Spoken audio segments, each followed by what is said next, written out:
Pode ser que você esteja iniciando seus estudos na música, pode ser que você já toque há algum tempo, mas sempre vai surgir uma questão que, quando ela surge, ela costuma bagunçar tudo. Será que eu tenho talento? Isso, eu já passei por essa fase também, é uma fase que bota o nosso mundo de músico de ponta cabeça e vão surgindo muitas dúvidas. A verdade é que o talento existe, ele te ajuda bastante no seu processo musical, mas o talento sem um direcionamento, ele não serve de muita coisa. Eu já vi pessoas talentosas que, por falta de administrar esse talento, de gerenciar o seu comportamento, o talento ele pode ser afetado negativamente com pensamentos, comportamentos, um tanto quanto nocivos. Então, talento, só talento não serve de muita coisa. E por outro lado, eu já vi pessoas que passaram às vezes meses sem nenhum resultado, né? E aquele tipo de aluno que, cara, esse cara não vai tocar nada, difícil. E aí, de repente, parece que vira uma chave na cabeça da pessoa e ela começa a tocar. E tocar bem, que é o mais impressionante. Então, a minha ideia é justamente trazer aqui alguns pontos de vista, algumas reflexões sobre essa questão do talento, que eu acredito que vai ajudar muito a sua prática musical, porque ajudou muito a minha prática musical, a minha prática como professor de música. Então, se essa é a sua primeira vez aqui no canal, eu sou o João. Aqui no canal a gente fala de música, de guitarra, de violão, de tudo isso que existe aí no mundo da música que a gente gosta tanto. A gente fala disso de uma forma mais humana, mais orgânica, sem fritação de escala. Então, eu acho que se você tiver interesse nesse tipo de conteúdo, nesse tipo de conversa que você não consegue ter com o seu professor de música, fica aí pelos próximos minutos. Então vamos lá, para começar, o talento existe. Isso aí eu já falei lá na introdução do vídeo. É um fato e ele faz diferença sim na prática musical do músico, né? Existem pessoas que têm talento, existem pessoas que têm menos talento e existem pessoas que têm amusia. Amusia é um termo que eu encontrei até num livro do Oliver Sacks. Eu nem imaginava que existia isso. Acho que no primeiro capítulo falava de um ortopedista, caiu um raio na cabeça do cara, né? Já aconteceu um milagre aí que ele sobreviveu ao raio. E, e a partir desse acontecimento, esse camarada aí, esse ortopedista, ele começou a desenvolver um gosto que ele não tinha antes pela música. E com o passar do tempo, ele foi se aprofundando na sua prática musical, chegando ao ponto que ele largou a profissão de ortopedista. É uma coisa de doido, né? O que a gente tem no cérebro, né? São muitos mistérios. O legal é que você não precisa de um raio caindo na sua cabeça para você começar a querer tocar um instrumento bem tocado. O que a gente precisa é de um pouco de dedicação, um pouco de paciência, e a gente consegue sim bons resultados. Uma ideia que eu trago, eu pego ela emprestada até de um livro, era Aprendendo a Pensar, acho que era do Carneiro Leão, que diz o seguinte, parafraseando uma fala dele lá no livro, que é a gente... É legal tocar um instrumento, sim, é ótimo, a performance é bacana, mas a gente não pode focar 100% do nosso tempo no o que nós fazemos com a música. Também existe o outro lado da moeda, que é o que a música faz com a gente. E para ilustrar isso, eu quero contar até uma história de uma aluna que eu tive, que vai falar muito dessa questão da performance, a preocupação da performance. Performance é importante, mas não é tudo. Se a gente pensar só na performance, a qualquer frustração que a gente tiver com a nossa prática musical, A gente pode ir para o fundo do poço muito rapidamente. E antes de contar a história dessa aluna que eu tive, eu quero fazer um desvio, né? Há uns anos atrás eu trabalhei no mercado financeiro. E como você pode imaginar, mercado financeiro, cara, só pensa em números. Mercado financeiro é desempenho. Mercado financeiro, ele quer resultados. E aí, eu era, nesse quesito, eu era um péssimo assessor de investimentos. Para mim, porque para mim, eu bati aqui no microfone, do outro lado da mesa, eu não tinha mais um número, mais um cliente. Eu tinha um ser humano que tinha uma história de vida, que tinha um patrimônio que ela juntou, um patrimônio que ia cuidar dela na velhice, o patrimônio da família, da história da vida dela estava ali. E isso, para mim, era muito importante, ajudar a pessoa a conservar esse patrimônio, fazer esse patrimônio crescer. Essa pessoa, ela era, para mim, um ser humano. E deu que esse tipo de perfil de assessor ele não funciona durante muito tempo no mercado financeiro, porque o mercado financeiro ele está pensando em números, em resultado, em desempenho. Eu fiquei um tempo nessa profissão. Para mim foi legal porque eu gostava muito de ajudar as pessoas. Não fazia de graça, é claro que eu recebia por isso, mas eu me sentia bem em ajudar as pessoas a criar seu patrimônio, proteger seu patrimônio. Só que esse atendimento mais humanizado, eu já trazia ele de antes. E aí agora vem a história da minha aluna. Lá quando eu era um aluno de música, lá pelos anos de 2005, eu era um jovem estudante de música e eu tinha meus primeiros alunos. Entre eles, era uma senhora cega. E essa senhora, ela já tinha, né, uma boa idade, aí, já devia estar beirando uns 75 anos, e ela queria muito tocar violão, ela adorava tocar violão. E com a passar de algumas aulas, eu fui percebendo que ela não levava o mínimo jeito para violão. Normalmente a aula de violão é uma aula por semana, e quando eu voltava na semana seguinte, ela não tinha obtido muito resultado, progresso. E aquilo foi me... Eu bati de novo no microfone.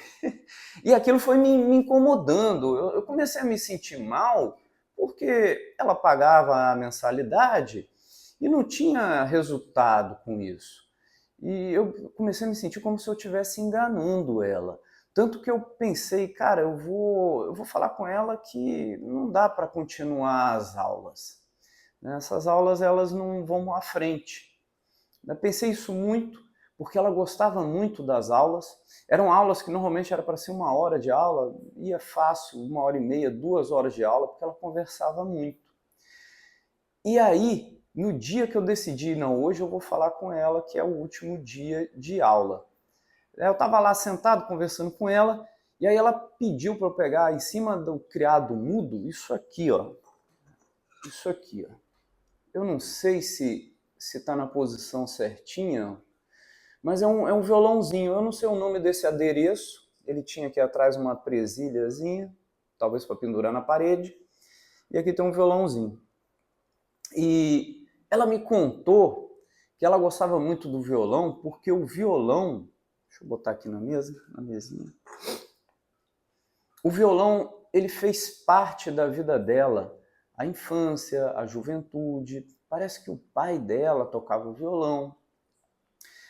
Em vários momentos da história dela, o violão estava presente.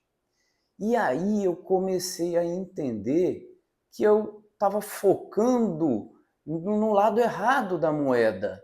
Eu estava pensando no que essa aluna, essa senhora, estava fazendo com o violão. Bom, não estava fazendo muita coisa. Mas eu estava deixando passar o outro lado que também é muito importante. O que o violão estava fazendo na vida dessa pessoa. Tocar por hobby, tocar por prazer, até ali eu achava meio bobo.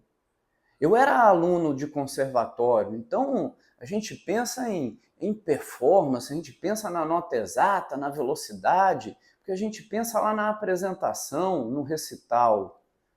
Mas a partir desse momento eu comecei a ver diferente. Não tem problema em tocar por prazer, tocar por hobby. Por sinal, eu faço isso muito aqui à noite, né? Aqui eu estou filmando, está de dia, tem a luz ali da janela, mas eu toco mesmo de noite, quando o mundo está em silêncio. Lá pelas 9, 10 horas da noite é que eu sento aqui para tocar meu instrumento e adoro fazer isso. A lição que eu aprendi e que mudou completamente a minha forma de dar aula, porque era isso que estava acontecendo. Aquela cobrança que eu tinha comigo, por causa do bacharelado, do conservatório, eu levava ela para a minha prática docente, de querer resultado, querer desempenho dos meus alunos. E aí eu comecei a entender que nem todo mundo que quer tocar um instrumento quer tocar um instrumento para ser músico profissional. As pessoas, elas querem ter um momento de prazer com o instrumento. As pessoas, no caso dessa minha aluna, elas querem se conectar com sua própria história. E isso daí melhorou muito a minha prática, de começar a ver o aluno não só como alguém que quer tocar um instrumento. É uma pessoa que está buscando um momento de prazer, de tranquilidade, de conexão com ela mesma, com a história dela. E essa visão mais humanizada, ela começou a me ajudar porque, por exemplo, eu bolei um conceito, eu não sei se isso existe, outros pedagogos da música, pedagogos não, né? Outros professores de música, talvez eles pensaram nisso, mas eu bolei um conceito que é o de vocação instrumental. Às vezes as pessoas pegam um instrumento, né? Por exemplo, a guitarra, e aí elas tocam, elas se esforçam, elas estudam e o resultado não vem. E aí eu comecei a pensar, poxa, mas essa pessoa, ela tem até uma musicalidade, ela entende música, ela tem um ouvido razoável, apesar de ser um iniciante, mas ela não desenvolve no instrumento. Por quê? Porque, bem, o instrumento, ele é uma coisa física e a nossa intervenção com o instrumento é mecânica, é física, né? Nós usamos os dedos, a gente usa a musculatura para tocar um instrumento. E aí eu comecei a pensar, poxa, eu não posso condenar um aluno simplesmente porque ele não consegue tocar um instrumento específico. E daí veio esse conceito que é o conceito de vocação instrumental. Tem a vocação profissional, a vocação instrumental. E eu pensei nele a partir da ideia da biomecânica. Você já ouviu falar de biomecânica? A gente fala isso muito lá na área dos esportes. São as pessoas, né, de acordo com a sua biomecânica, elas têm uma propensão melhor para determinado tipo de esporte do que para outros. E aí vai de tudo, né? Vai o comprimento dos membros, a estatura, a forma que o sistema nervoso dessa pessoa se desenvolveu. Na música isso não é diferente. Se a gente pensa, a biomecânica, a coordenação motora fina que a gente tem que desenvolver para tocar uma guitarra, ela é diferente sim de quem vai tocar um violão erudito, que é diferente de quem vai tocar o saxofone, é diferente de quem vai tocar o violino ou o piano. E aí eu sei que é caro música. Música é uma das artes talvez a mais cara de todas, né? Tem o cinema.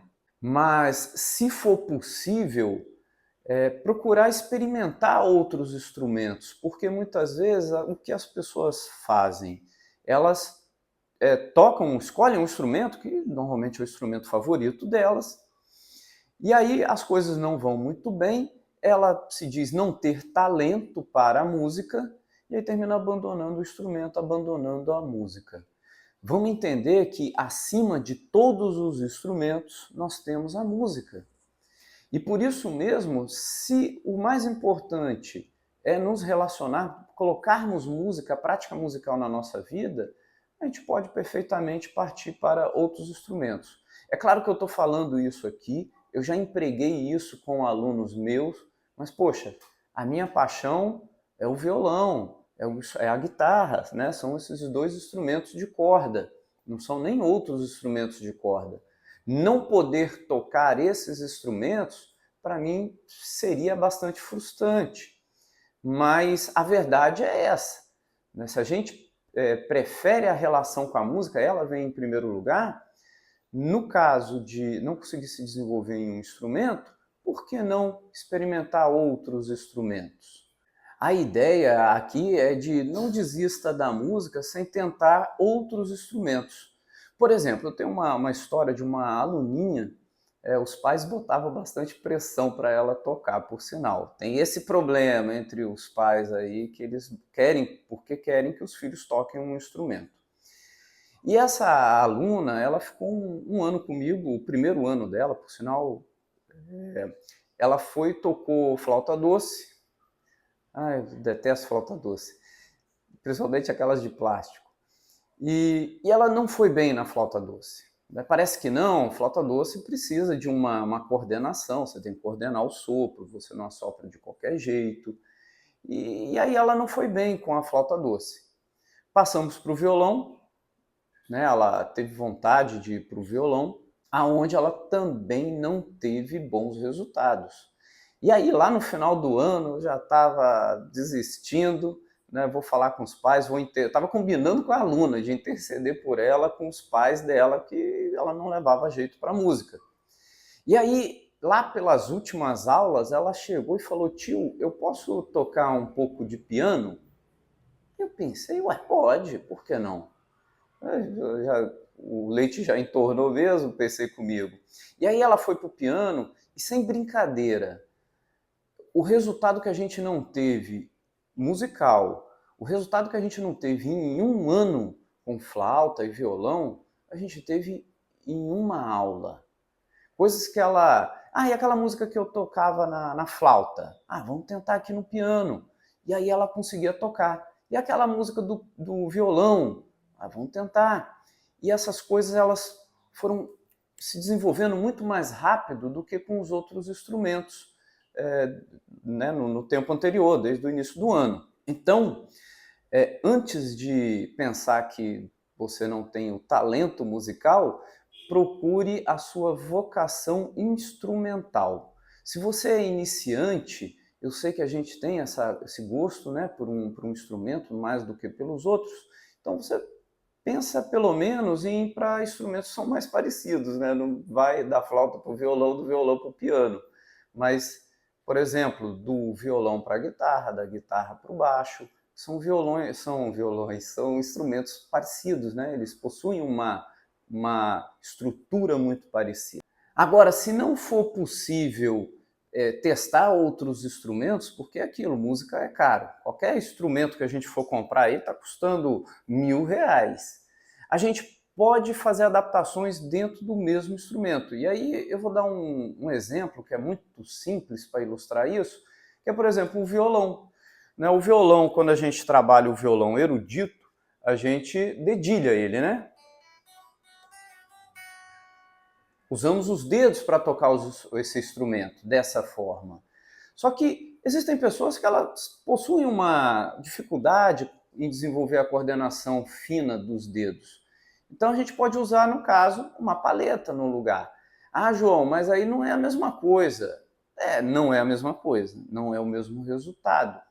Mas entende que a gente tem todo um repertório de instrumento que é tocado com paleta. Existem coisas que a gente faz com a paleta que a gente não consegue fazer com os dedos, ou pelo menos faz melhor com a paleta do que com os dedos. Então a ideia é essa: se a gente não consegue se desenvolver de uma forma no mesmo instrumento, buscar formas diferentes de tocar esse instrumento. E aí entra a guitarra, que eu acho isso muito bonito na guitarra. A guitarra, para mim, ela é um instrumento muito mais democrático do que, por exemplo, o violão erudito. O violão erudito, ele tem uma técnica muito rígida, né? Isso não é uma crítica, é uma característica do violão erudito. Eu adoro o violão erudito. Mas ele não é um instrumento democrático, né? Se você não consegue desenvolver a coordenação motora, por exemplo, da mão direita, que é o ponto fraco do violão erudito, você dificilmente você vai conseguir vencer os repertórios desse instrumento, né, dessa linha aí de música. Já a guitarra não.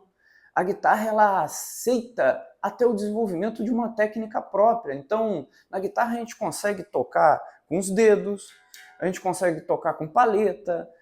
Com os dedos é interessante porque cada guitarrista vai terminar desenvolvendo uma técnica própria de tocar com os dedos. Nós podemos mesclar palheta e dedo. Então, é um negócio fascinante que a gente encontra dentro da guitarra. Podemos trabalhar com a questão da postura, de trabalhar uma guitarra mais em pé, uma guitarra mais deitada. Isso tudo vai se adequando a cada músico, a cada pessoa. Por isso que eu acho que a guitarra ela é, sim, um instrumento muito mais democrático do que o violão. E aí um exemplo, poxa, é um exemplo famoso, né? Eu trouxe alguns exemplos da minha história, vou trazer um exemplo famoso agora. O Tony Iommi, que era o guitarrista do Black Sabbath. Eu não sei o seu conhecimento de guitarristas, dos caras do rock, mas o Tony Iommi, ele perdeu esses dois dedos aqui do meio, né? A ponta dos dedos. E essa daqui, claro, para ele é a mão da escala, né? No caso nosso, a maioria das pessoas que são dessa seria da mão esquerda. E aí ele quase desistiu de tocar guitarra, ele já tocava guitarra antes. Né? E aí com o tempo, a música falou mais alto, ele desenvolveu umas próteses para esses dois dedos a partir de umas tampas de material de limpeza, ele encapava com couro, né? Até hoje isso é feito, ele encapava com couro a ponta delas, meio que para parecer a ponta do dedo mesmo, até pela questão da aderência nas cordas. E aí o cara, a partir de um acidente, onde poderia simplesmente bater um martelo e ele nunca mais botar a mão no instrumento musical, a partir de um acidente, ele, em vez de se afastar da música, ele se aproximou de uma forma muito mais forte. De forma que ele terminou desenvolvendo um gênero todo próprio. O heavy metal ele ganha características que derivam diretamente desse incidente que aconteceu com o Tony. Questão de guitarra, das cordas da guitarra, a afinação da guitarra, as notas que ele usa no estilo dele, isso tudo são derivados desse acidente e das adaptações que ele fez para poder continuar tocando, e ele toca até hoje. Tem um livro que é dele, foi ele que escreveu, eu acho que é Entre o Céu e o Inferno, a minha história com o Black Sabbath. Se você curte leitura, eu indico esse livro. Eu gosto muito de ler e eu ando lendo bastante as histórias dos músicos, dos guitarristas, dos bateristas, e é muito legal eles contando, né, a própria história. Até aqui eu falei dos casos que as pessoas têm alguma dificuldade em tocar o instrumento, quer dizer, é o questionamento com a resposta negativa, né? Eu não tenho talento para música. Mas e o contrário? Quando a pessoa tem talento, ela automaticamente ela vai ser um sucesso na carreira musical? E a verdade é que não. Esse negócio do talento, realmente, ele é uma coisa muito delicada. O talento musical, ele sem um direcionamento, sem uma estrutura de base, e eu digo emocional, comportamental, ele não serve de muita coisa. Ele termina virando uma espécie até de fardo, de sofrimento. E aí eu prometo que é a última história do vídeo, e se você chegou até aqui, né? Bom, não vou pedir isso não, que você é chato pra caramba, né? Então eu vou contar a última história do vídeo, que é de um cara que ele fez o bacharelado junto comigo e com outros amigos. Era um cara extremamente talentoso, ele tinha um som limpinho, ele tinha uma técnica impecável, era um cara muito musical. E aí, o problema dele é que ele tinha um nariz meio em pé, ele era meio arrogante. E com o passar do tempo, ele foi desenvolvendo uma rivalidade com um outro amigo meu, né, que tocava bem pra caramba, toca bem pra caramba até hoje, e que não se desviou do caminho, continua firme e forte na música. Mas aí esse camarada que eu estou contando a história, ele foi se afundando nessa rivalidade, nessa inveja que ele foi desenvolvendo. E aí ele já tinha uma propensão lá de usar um negócio ou outro, né? E isso foi, cada vez mais, foi levando ele para o fundo do poço, né? Ele não conseguiu terminar o bacharelado dele, por exemplo. Ele começou a caminhar por lugares esquisitos aí da cidade. Eu nem sei o que é desse cara hoje, mas há uns 3 anos atrás fiquei sabendo que o cara é um nada na vida. Ele não conseguiu ser músico, não conseguiu ser nada. E aí o mais doido é que, além dele ser um cara talentoso, um cara musical, inteligente, ele tinha estrutura, tinha boa família, que conseguia prover os recursos para o estudo da música. Música é caro pra caramba. Ou o cara vai ter que trabalhar, ou ele tem família para dar suporte. Eu lembro que na época tinha surgido aquelas cordas Savarez. Era uma corda que o pessoal falava que era de fibra de carbono. Savarez era uma nota preta, eram R$ 100 na época. Isso eu estou falando de 15, 20 anos atrás. Dá até medo de saber quanto está uma Savarez hoje. E esse cara foi o primeiro a ter um jogo de Savarez no violão dele. Violão de luthier, que é um violão mais caro, né? Mesmo com toda essa estrutura, por causa da inveja, né, por causa do ego, esse cara conseguiu jogar a carreira dele no lixo. Então, o talento, ele não é garantia de sucesso, de êxito, ou de você ser um bom músico. O talento, talvez, ele é a bênção mais perigosa, talvez é pior do que ter pouco talento, porque, como que eu posso dizer, é muito fácil você cair do muro quando você tem talento. Não tem aquela conversa, quanto maior é o cara, maior é o tombo. E termina acontecendo isso, quando a pessoa ela é talentosa demais. Então, para fechar tudo que eu falei até aqui, e como sempre eu devo ter falado pra caramba, o talento existe, mas ele não determina como que você vai ser, o músico que você vai ser. O mais importante aqui é a forma que você se relaciona com a música. É claro que existem pessoas que, por causa do talento, elas vão conseguir desenvolver uma carreira profissional, vamos dizer, mais evidente, mais forte, né? Outras nem tanto, mas o interessante é o espaço que a música ocupa na sua vida e o quanto você está disposto a palavra certa não é se sacrificar, né? Mas é se dedicar, o quanto você está disposto a se dedicar sem trazer sofrimento para a sua prática musical. A música ela tem que ser prazerosa, ela tem que ser aquele momento gostoso do dia que você pega seu instrumento e se desliga do mundo, da barulheira do mundo aí fora. Talvez você não tem que tocar como as outras pessoas, você só precisa tocar do seu jeito. Eu penso que se você está nesse momento, né, mas a música ela te chama, ela continua aí, você olhando para o seu instrumento e ouvindo aquela vozinha, não, vamos ali, vamos tocar, vamos fazer um som, vai ser legal, vai ser maneiro. Eu acho que já é um bom motivo para você continuar nesse caminho.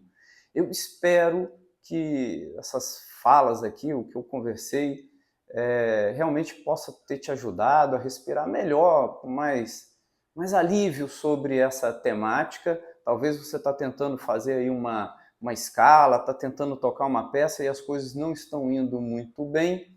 E aí surge, né, a questão do talento, mas eu espero realmente que essa conversa tenha te aliviado, tirado esse fardo aí das suas costas. No mais, a gente vai mantendo contato, a gente se vê no próximo vídeo. Um abração.